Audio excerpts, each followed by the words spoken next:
നമസ്കാരം. അപ്പോൾ സമൂഹ മാധ്യമങ്ങളിൽ കഴിഞ്ഞ ദിവസം ചർച്ചയായ ഒരു വിഷയമുണ്ട്, ശ്വേതാമേനോനെതിരെ കേസ്. ശരിക്കും കടിച്ച പാമ്പിനെ കൊണ്ട് തിരിച്ച് കടിപ്പിച്ചു എന്ന് തന്നെ വേണമെങ്കിൽ പറയാം. തീർച്ചയായിട്ടും ആ കഴിഞ്ഞ ദിവസം വീഡിയോയിൽ വന്ന ആ ഒരു പ്രേക്ഷകൻ വീണ്ടും വന്നിട്ടുണ്ട്. സമൂഹ മാധ്യമങ്ങളിൽ കഴിഞ്ഞ ദിവസം ശ്വേതാമേനോനെതിരെ ഒരു കേസ് കൊടുത്തിട്ടുണ്ടായിരുന്നു. അതിപ്പോൾ കടിച്ച പാമ്പിനെ കൊണ്ട് തന്നെ വിഷം ഇറക്കിപ്പിച്ച പോലെയായി തിരിച്ച് കടിച്ചു എന്ന് വേണമെങ്കിൽ പറയാം പാമ്പ്. എന്താണ് അതിനെക്കുറിച്ച് പറയാനുള്ളത്? ശ്വേതാമേനോൻ്റെ അശ്ലീലമായിട്ടുള്ള കാര്യങ്ങളെല്ലാം ബാൻ ചെയ്ത് വെച്ചിരിക്കുന്നതായിരുന്നു. അത് ഫോൺ സെക്സ് ബാൻ ചെയ്തിരിക്കുന്ന പോലെ ബാൻ ചെയ്ത് വെച്ചിരിക്കുന്നതായിരുന്നു. ആ ഒരു കണ്ടുപിടുത്തം കൊള്ളാം. അത് ഈ പരാതിക്കാരൻ ഇങ്ങനെ എപ്പോഴെടുത്ത് നോക്കേണ്ട കാര്യം, ബാൻ ചെയ്ത കാര്യം അയാൾ ഉപയോഗിക്കുന്നത് തെറ്റല്ലേ? വളരെ സത്യസന്ധമായിട്ടുള്ള കാര്യമാണ് ഈ ഒരു പ്രേക്ഷകൻ പറയുന്നത്. എന്തുകൊണ്ട് ബാൻ ചെയ്ത ഒരു പോൺ സൈറ്റ് എന്തിനു ഓപ്പൺ ചെയ്യണം? അത് കാണും ആ ഒരു ഇതിൻ്റെ പേരിൽ തന്നെയാണ് ആ കേസ് കൊടുത്തിരിക്കുന്നത്. അത് അങ്ങനെ അയാൾ തിരിച്ചിങ്ങനെ ഇങ്ങനെ ഒരു അടി കിട്ടുമെന്നുള്ള കാര്യം അദ്ദേഹം ഒരിക്കൽ പോലും പ്രതീക്ഷിച്ചിട്ടുണ്ടാവില്ല. അപ്പോൾ ശ്വേതാമേനോന് പരാതി കൊടുത്താൽ അതിലൂടെ പ്രശസ്തിയാകാൻ പറ്റുമെന്നുള്ളതാണ് അവർ നോക്കണത്. ആ രീതിയിലാണ് ആ കേസിനെ കാണേണ്ടതുള്ളൂ എന്നുള്ളതാണ് ഇവിടെ. എന്തായാലും ഇപ്പോൾ ശ്വേതാമേനോൻ കൊടുത്തിരിക്കുന്ന കേസ് നന്നായെന്ന് തന്നെ ഞാനും പറയുള്ളൂ. കാരണം ഇത് സത്യത്തിൽ സമൂഹ മാധ്യമങ്ങളിൽ വൈറലാവാൻ വേണ്ടി തള്ളിവിട്ടു. അത് അങ്ങനെയാകാം, അങ്ങനെ തന്നെയാണ്. മനഃപൂർവ്വം സമൂഹ മാധ്യമങ്ങളിൽ വൈറലാവുന്നതിന് വേണ്ടി തന്നെയാണ് ഈ ഒരു കേസ്. ചിലപ്പോൾ അങ്ങനെ അറിയപ്പെടാൻ വേണ്ടിയിട്ട് അങ്ങനെ അവർ തള്ളിവിട്ടേക്കണതായിട്ടായിട്ട് എനിക്ക് തോന്നണുള്ളൂ. അതാണ് അതിൻ്റെ ശരിയായിട്ടുള്ള കാര്യം. ഒരു 100 വോൾട്ടേജ് പറയാം മണ്ടത്തരമാണ് അദ്ദേഹം ചെയ്തതെന്നല്ലേ? പിന്നെ തീർച്ചയായിട്ടും പറയാം, അയാൾ ചെയ്ത മണ്ടത്തരം എന്നല്ല ഇതിനെ പറയുന്നത്, മരപ്പൊട്ടൻ. എല്ലാ സമൂഹ മാധ്യമങ്ങളിൽ അദ്ദേഹം മീഡിയയുടെ അഭിമുഖം കൊടുക്കുകയും ചെയ്തു. കംപ്ലീറ്റ് മണ്ടത്തരങ്ങളും വിളിച്ചു പറഞ്ഞിട്ടുണ്ട്.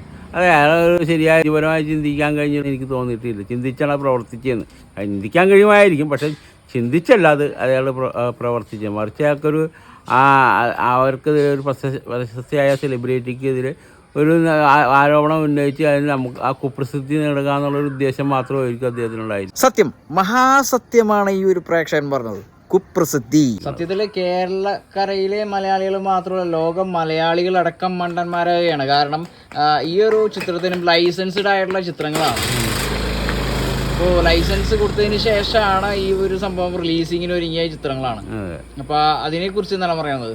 അല്ല, തീർച്ചയായിട്ടും ഏത് സിനിമ അത് റിലീസ് ചെയ്യണതിന് മുമ്പ് സെൻസർ ബോർഡ് കണ്ടിരിക്കും. സെൻസർ ബോർഡ് അംഗങ്ങൾ കണ്ടിരിക്കും. അവർക്ക് അതായത് സമൂഹത്തിന് ദോഷകരമായിട്ടുള്ള കാര്യങ്ങളാണെങ്കിലും മറ്റുള്ള കാര്യങ്ങളാണെങ്കിൽ അവർ തീർച്ചയായിട്ടും അത് എഡിറ്റ് ചെയ്യാൻ പറഞ്ഞിരിക്കും. എഡിറ്റ് ചെയ്തിട്ട് റിലീസിങ്ങിനുള്ള ഇത് കൊടുക്കുകയുള്ളൂ, അല്ലാതെ റിലീസ് ചെയ്യാൻ പറ്റില്ല. ഏത് ഈ ഫിലിമായാലും, ഇപ്പോൾ പരസ്യ ഫിലിമായാലും അങ്ങനെയൊക്കെ തന്നെയാണ്. ഏത് ഫിലിമായാലും അത് അത് എഡിറ്റോറിയൽ ബോർഡുണ്ട്, അല്ലെങ്കിൽ സെൻസർ ബോർഡുണ്ട്. ആ ബോർഡിന്റെ മേൽനോട്ടത്തിൽ നടക്കാറുള്ളൂ. സത്യമായിട്ടും സെൻസർ ബോർഡിനെ മാത്രമല്ല, സിനിമാക്കാരെ മൊത്തത്തിൽ അടച്ച് ആക്ഷേപിച്ചൊരു രംഗങ്ങളാണ് ഈ കഴിഞ്ഞ ദിവസം ശ്വേതാമേനോൻ എന്ന് പറയുന്ന ആ ഒരു നടിക്കെതിരെ കൊടുത്ത കേസ്. അപ്പൊ സെൻസർ നോക്കി അതെ.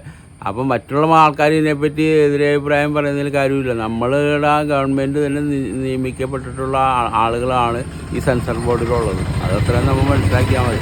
അതായത് നമ്മൾ വോട്ട് ചെയ്ത അധികാരപ്പെട്ട ആൾക്കാർ തന്നെ നിയമിച്ചിരിക്കുന്നതാണ്. വക്കീലന്മാരുടെ വില കളയുന്നതിന് ഇതേപോലുള്ള കുറെ വക്കീലന്മാർ ഇറങ്ങിയിട്ടുണ്ട്. നിയമം പഠിച്ചു എന്ന് പറഞ്ഞ് മറ്റുള്ളവരെ കൊണ്ട് കേസ് വിജയിച്ചതിന് ശേഷം അവർ തലപൊക്കി ഉയർത്തുന്ന കുറച്ച് വക്കീലന്മാരുണ്ട്. അവരെ കുറിച്ച് എന്താ പറയാനുള്ളത്? അതായത് വേറെ കാര്യമില്ല, അത് ഇതിനെ ഒറ്റ വാക്കി പറയാനുള്ളത്.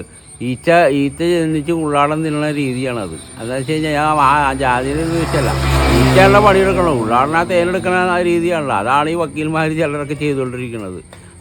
ശരിക്കും പണിയെടുക്കുന്ന ആൾക്കാർ രീതിയിലുള്ള ഒരു മറ്റൊരാളെ കൊണ്ട് പണിയെടുപ്പിച്ചിട്ട് അതിന്റെ കൈപ്പറ്റുക എന്ന് പറഞ്ഞാൽ ഏറ്റവും വലിയ തെണ്ടിത്തരമല്ലേ? അല്ല, തെണ്ടിത്തരം എന്ന് വെച്ച് കഴിഞ്ഞാൽ ഈ വക്കീൽ ഫീൽഡിൽ അങ്ങനെയാണ്. കാരണം ആദ്യത്തെ ഈ വക്കീൽ പഠിച്ചിറങ്ങി കഴിയുമ്പോൾ എത്ര സ്റ്റെപ്പ് ഉണ്ട്? വക്കീൽ പദവിക്ക് എത്ര സ്റ്റെപ്പുകളുണ്ട്? ആദ്യം പഠിക്കാൻ ചെല്ലുക, അങ്ങനെയാണോ?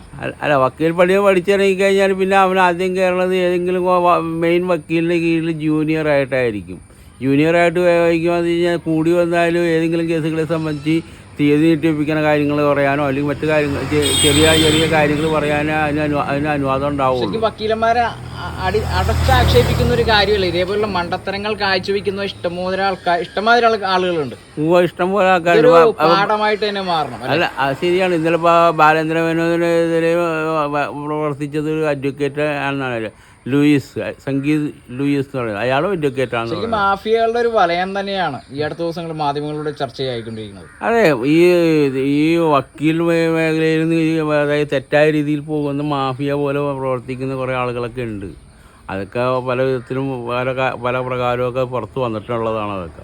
അപ്പോൾ ഈ ഒരു പ്രേക്ഷകൻ വക്കീലന്മാരെ അടച്ച് ആക്ഷേപിച്ചിരിക്കുകയല്ല, തീർച്ചയായിട്ടും വക്കീലന്മാരുടെ ശ്രദ്ധയ്ക്ക് വേണ്ടിയിട്ടാണ് പറയുന്നത്. ഇതേപോലെ മണ്ടത്തരങ്ങൾ കുഴച്ചുകൂട്ടിയ കുറേ കേസുകളായിട്ട് വരും, ഇതൊന്നും എടുക്കരുത് എന്നുള്ള കാര്യമാണ് ഈ ഒരു സാധാ പ്രേക്ഷകൻ പറയുന്നത്.